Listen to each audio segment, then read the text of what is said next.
What Roger didn't tell you is that I actually wanted to study chemistry when I was in high school. This is also why I'm showing you this slide, the end papers of one of my favorite specimen books.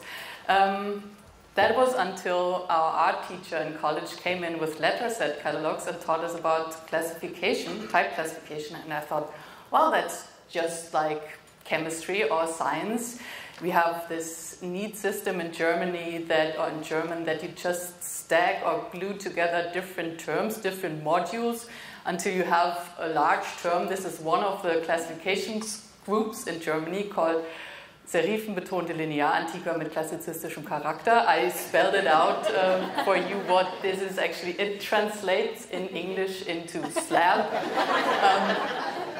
So while we have the advantage in our language that we can just describe what that typeface looks like and what the typeface maybe also can be used for in these made-up terms, you have the gift to just give it nice novelty terms, but then these have to be learned. So you don't really know from the term slab what that typeface is actually looking like.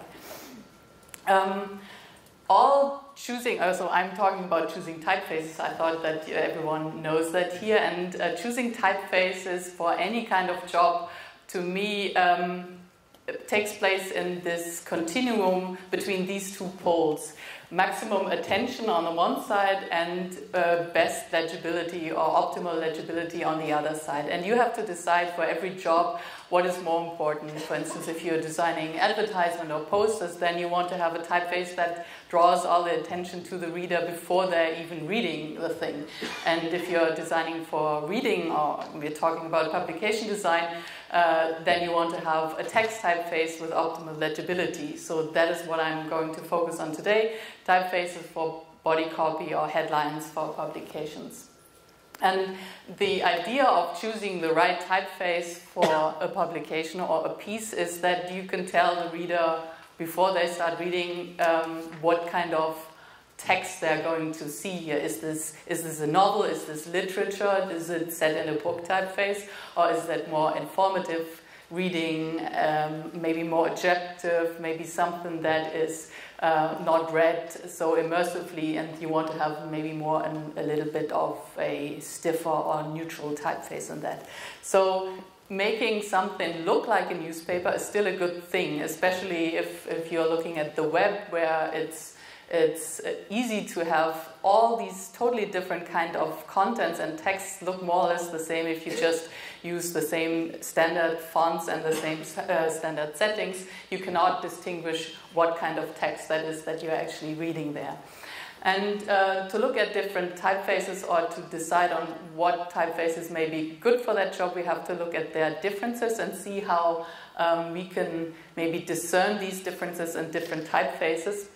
And most people would say at first, yeah, well, there are typefaces that have serifs, and then there are some that don't have serifs. And the second thing that even normal readers who are not designers would say is, yeah, there are stroke contrasts in some typefaces, and some don't have stroke contrast. But if you just take these two features and try to chop off the serifs and reduce the stroke contrast on the, left side, the Garamond, you won't end up with Helvetica on the right side, because you also have different kind of structures or underlying forms in these typefaces. So if you reduce the contrast and omit the serifs, you might turn Garamond in something that looks more like Gil Sans, and on the other hand, Helvetica is more related to Bodoni. And this is something I call the form model, or it's like the principle of the forms, and that is something that we should keep in mind or try to see in these typefaces, because they are very much related to the atmosphere and the feel that these typefaces exude, and are totally connected to everything that Kevin just told you about. And they are based on the original writing instruments that were used to produce these serif faces at the top. So that is the broad nib pen on the right side that was used for the typefaces like Garamond, or I mean when there were not typefaces yet by Britain. And the broad nib pen, I can also maybe explain that over lunch, is held at a different, I mean at a certain angle throughout and then moved across the page. So that produced this modulated stroke contrast between thicks and thins that is more or less even, and also because it's at an angle, it produces these terminals that are opening up the counters and let the terminals end at maybe something like 30 degrees. And the pointed nib on the other hand, on the left side, no, right side, sorry, I'm totally confusing that. The Bodoni example has a little pointy nib. You all have seen these kind of pens, and they are producing a thin stroke as long as you're not putting any pressure on it. But if you're putting pressure on the pen, it splits the nib and produces this thick stroke. And that is why you have this strong vertical stress, because that is usually when you pull the pen down, and then you produce these very vertical, regular forms, and also the closed counters, because you have to have another stroke to produce this terminal, ball terminal at the A. And the letters in the Helvetica and Bodoni example are much more regular and standing straight, and the proportions are very much alike, and that is what I call more a rationalized form. And the other one is the one that is also called humanistic or dynamic. And you can put a third group next to that was also really popular in Germany, because we had this kind of nib with this round plate at the beginning, which is called Redesfeder in German, or you would call it maybe a speedball, and that is more connected to drawing actually and not really calligraphic. And that can be connected to the geometric typefaces like Futura or Candida in that example. And the good thing is, if you introduce this form module or this structural skeleton difference into the typeface world, and not just focus on serifs and contrast, you can see connections between typefaces regardless whether they have some serifs or a little bit stroke contrast or not, or slabs. And you can also integrate, of course, the script typefaces that were the basis for these kind of fonts. And that makes maybe looking at typefaces or sorting typefaces much easier than just putting them into a serif and slab and sans serif form, because all the typefaces that are like in one row are much more connected than to their neighbor on the other side.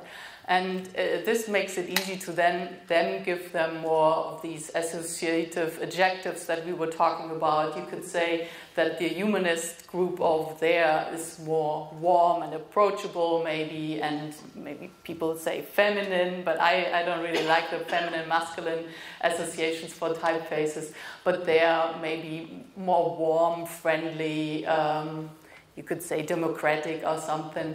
And then in the middle you have this column that is much more static or severe or strict or formal maybe, and what could you say, authoritative. And the geometric typefaces are feel much more informal and maybe also technical if you see a slab there. And just to have these associations for the different genres of typeface helps you then to find the good group, or maybe a good genre that you could use for the publication or the voice of the publication that you are intending.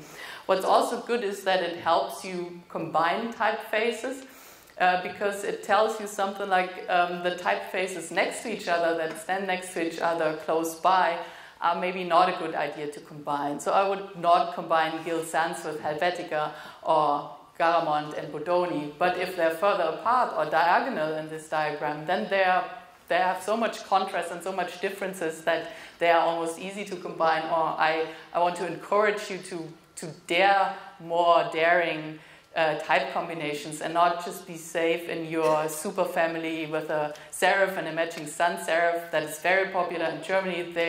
They really love these large families of typefaces where you are covered with serif and slabs and sans serif in one family. Everything that I just said refers to the family, like the type family, but it's of course really different also within one font or within one alphabet. Like if you just use all caps, which is extremely popular in the US, I find, and almost non-existent in Germany, in newspapers, for instance, or headlines, then you always have a much louder voice or authoritative voice, and it's much stricter and formal if you write something in all caps. And in German headlines, it's all lowercase, and I think that stems from the time when we had black letter. Of course, you could never set that in all caps because you cannot read it. It's like the script typeface below. You see in this example, you should not use that in all caps because they are so ornamented and swashy that you cannot just not read it. On the other hand, if you use italic, that is always a little bit more formal and maybe elegant. So you have a lot of variations, of course, within one family, and not to speak about bold typefaces and wide styles look totally different from very condensed and light typefaces.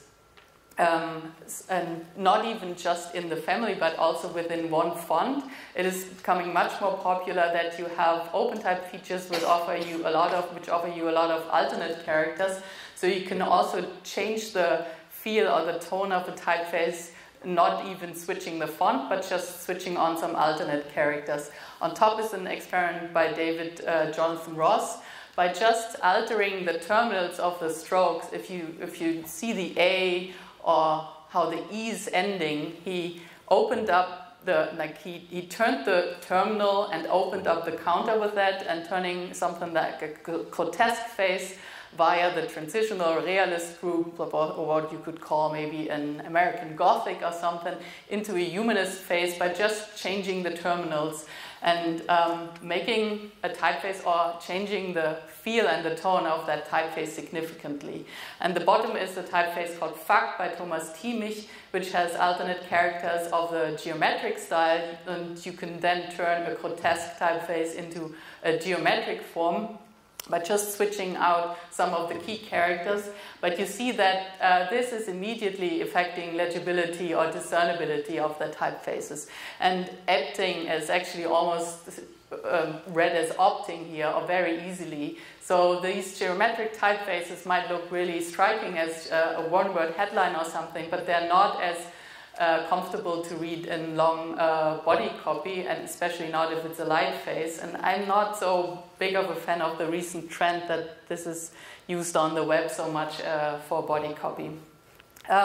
So what are the factors that we have to keep in mind when we're choosing a typeface? As I mentioned already, you have to have a match with your identity, of course. What you want to say, what your publication is like, what the readership or the audience is like, how old is the audience. I mean, do you have to really have a very legible typeface to accommodate that? And that is that the idea of your publication should match the feel of the typeface. And then you can look for a genre maybe, or something like, do I want to have a more dynamic humanist typeface for this kind of publication, or what I'm saying, or more stiff or formal one. And of course also the history and the locations plays a huge role. So is it a publication that has a long history, and where is it? I think the type use, even in a totally globalized world, is very different, for instance, in the US compared to Europe, and we see some examples from Italy soon. And then next to these the top ones are the pretty subjective factors, but you also have more objective factors, something like what is the production method or what is the medium that you have to pay attention to, what kind of contents is that actually what you're working with. Is this long form reading, immersive reading that you have to be just not disturbing to the reader, or do you want to have some flashy things and short? Do you have a lot of tables? Do you have call outs, captions, and all these things? What sizes are you using the typefaces with? Do you have a lot of hierarchy in the headlines so that you need a lot of styles and variations also in the width of the typeface? Is the typeface extensive enough? I mean, does it have enough widths and variations? Is the character set large enough? And then also, especially if you use it on the screen, is it well hinted? Does it render well on screen? And can I license it for the products I need? And despite the recent trend for light typefaces, it's just this image to compare shows you that it's much more comfortable to read a longer text if the typeface has a certain weight and is not too light. And that is especially severe on screen when the typeface is so light that it cannot render well, or then on a high resolution screen it looks even more thin than, or even thinner than in print, where everything gets beefed up a little because you have the dot gain effect on the printing, in the printing on rough paper. But none of you is using relief printing or letterpress printing anymore, where you had to always keep in mind that the typeface actually looked fatter or thicker than on paper, and especially also when the ink spread sets in, compared to offset printing on very neatly coated paper where everything stands very sharp on that. And that effect in print for the different kinds of paper is exactly the same as you have with different screen resolutions nowadays. You have the mushy, a little bit unsharp image on a low resolution screen, and compared to the high resolution screen where everything is standing really sharp and pointy, and then you have to maybe have or choose a typeface that is not as not so thin as the recent trend is suggesting to you. Maybe some of you are still using autogravure print, especially in magazine design or in magazine publications. That is still a thing, at least used in Europe. You should, of course, not use a super delicate typeface that would not withstand all the printing process. Which is something that is really popular in Europe, especially in England and the Netherlands and also Germany, is very compact, economic, narrow typefaces with a super large X height. And of course we know that this is important in print, but it is not as important on the screen anymore, where you have a lot more flexibility of real estate. And it also gives you a problem if you're setting anything else than English that has no diacritic characters in them, because if you're setting something in a language that has a lot of accents or just a lot of stuff going on above the X height in general, like Icelandic at the bottom, you see that every language has a totally different kind of image or gray value. And if you have something like Czech or Hungarian that has a lot of accents, then these cannot not be accommodated if you have a very large X height. Although for German that is really nice to have a large X height, because then your capital letters are not standing out so much, because we have like every second word has a capital letter at the beginning.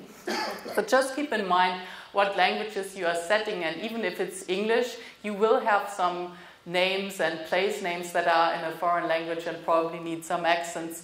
So you should not subset your typefaces on the screen too severely to not have these characters in your character set anymore. And especially on the screen, you don't want to have the super narrow fonts. This is perfect, David, that you're coming in when I'm showing that slide. But for small type on screen, you want to have it much wider and generously spaced, and he's going to tell you everything about that. That is the Reading Edge series Fonbro, who made special versions for a lot of their families that are optimized for very small sizes on screen between 9 and 14 pixel.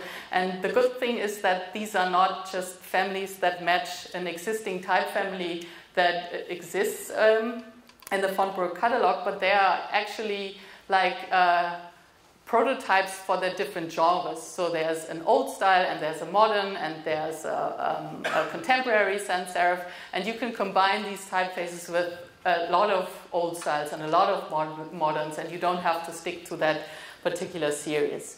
But that, for instance, is just one of the series in different size-specific designs. And this is all the regular styles in the series, but this is not how you're supposed to look at them or use them, because this is how you're supposed to use the full series. You have 4 different widths of display styles, then you have 4 different variants of text typefaces. These are just the regulars, but in different grades. So depending on the printing technology or maybe also the screen resolution, you can choose a lighter or a little bit bolder weight or nuance to accommodate that. And then you have the very small version that is just good for 9 to 14 pixel on screen, or something like 5 to 9 point in print. I made an experiment 1.5 years ago to show or to demonstrate the good side or the advantages of using optical sizes, and that demo page has a little toggle in the top right side, and if you toggle that, it's switching from using the optical sizes to just one size, and that is the medium size, for instance, here, and you see that all the headlines are just not as catchy or interesting looking as they could be and take up much more space. The medium sizes look fine still, also the medium-sized headlines are maybe okay, but then it also falls apart completely in the really small copy there. Because that design, like the multi-purpose design of the typeface, is not really optimized for that small setting or typography, compared to if you use the small-sized variant of that typeface for the really small ones. And the cool thing about interactive media on the screen is that also your typefaces, or you can use the full series of the typeface and react to different sizes of windows. So if you make the window wider, for instance, you can use a wider variant for the headline faces and not the condensed anymore. And if you get really small, then it switches from the display styles to just the medium-sized variant for the headlines and the really small one for the body copy.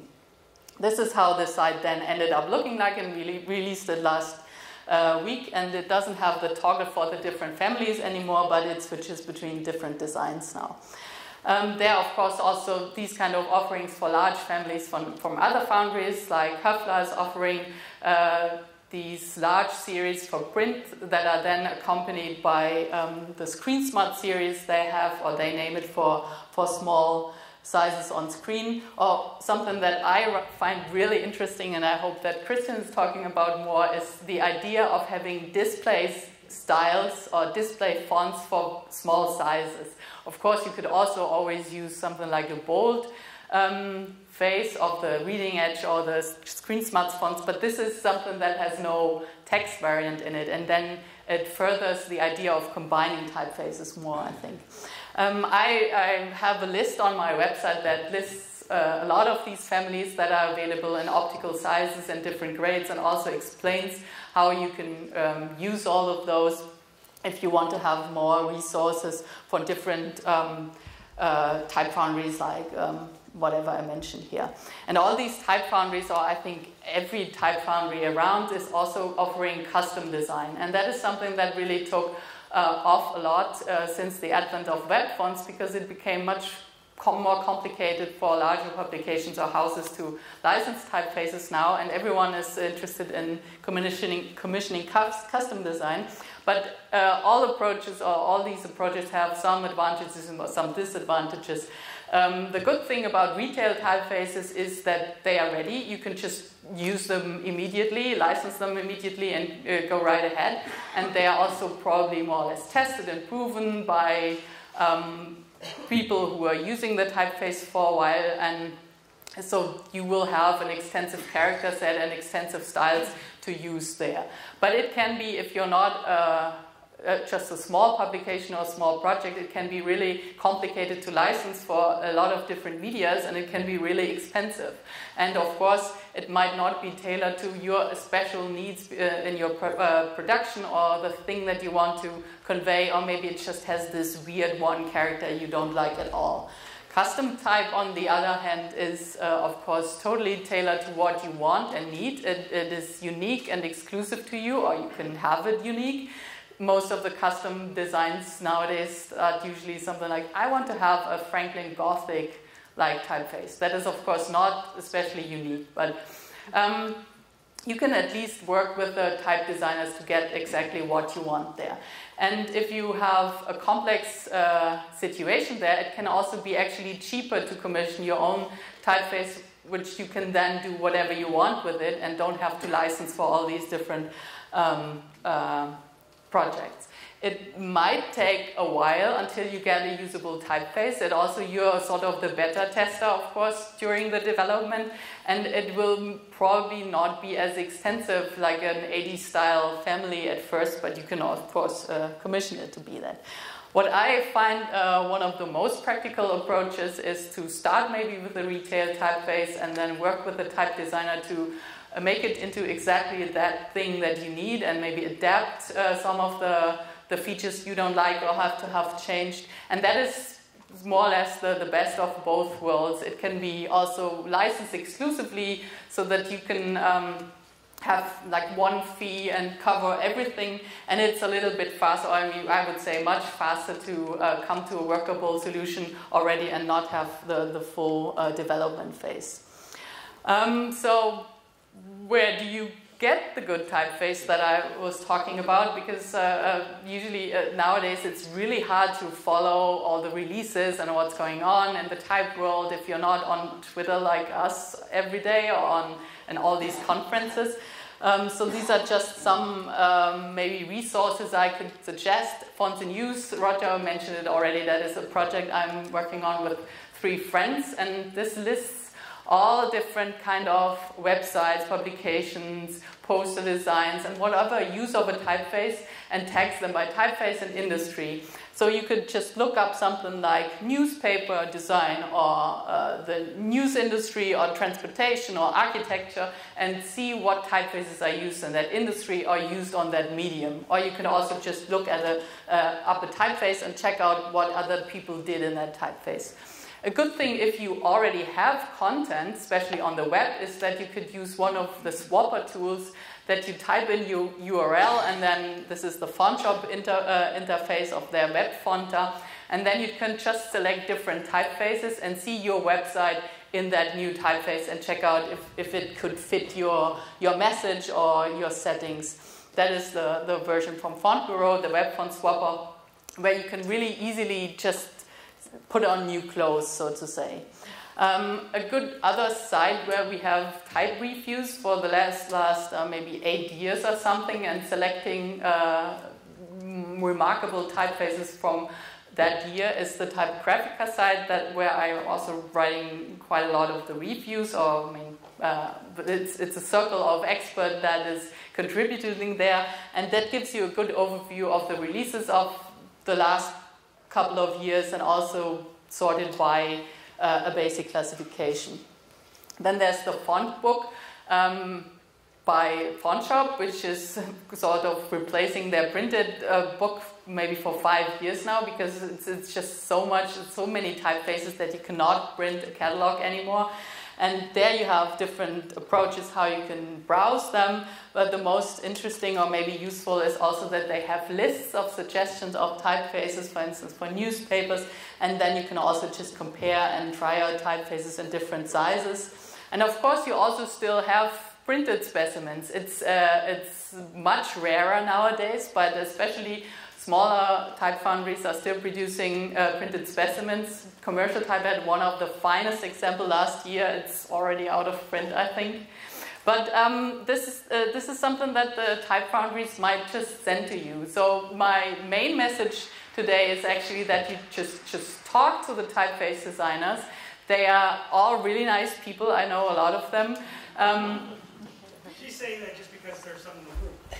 No, but it's really a thing that most of you will probably have the thing that you wanted to choose the typeface, but you don't like the A. Just dare to call them up and say, yeah, I really like the typeface, but maybe could you change the A for my publication? That is also a good reason to license the typeface directly from the designer, because then you can have that direct contact and not have to go through a vendor and stuff like this. Another thing that I mentioned is if you start with choosing a genre, then you have a lot of alternatives and variations really easily, and you can test with your real content whether this is working here or maybe the proportions are a little bit off and something. And also if you talk to the typeface designers, they might just send you trial versions of the typefaces you can try out for your publication, or they also say, oh, I have this new typeface in the works that might fit your purpose there, and you can try it out and maybe use it for a while exclusively. So that brings me to my specimen book again, and I have a list of all the sites and resources I mentioned on my site that you can access these links. And otherwise, thank you for your attention, and maybe you have some questions.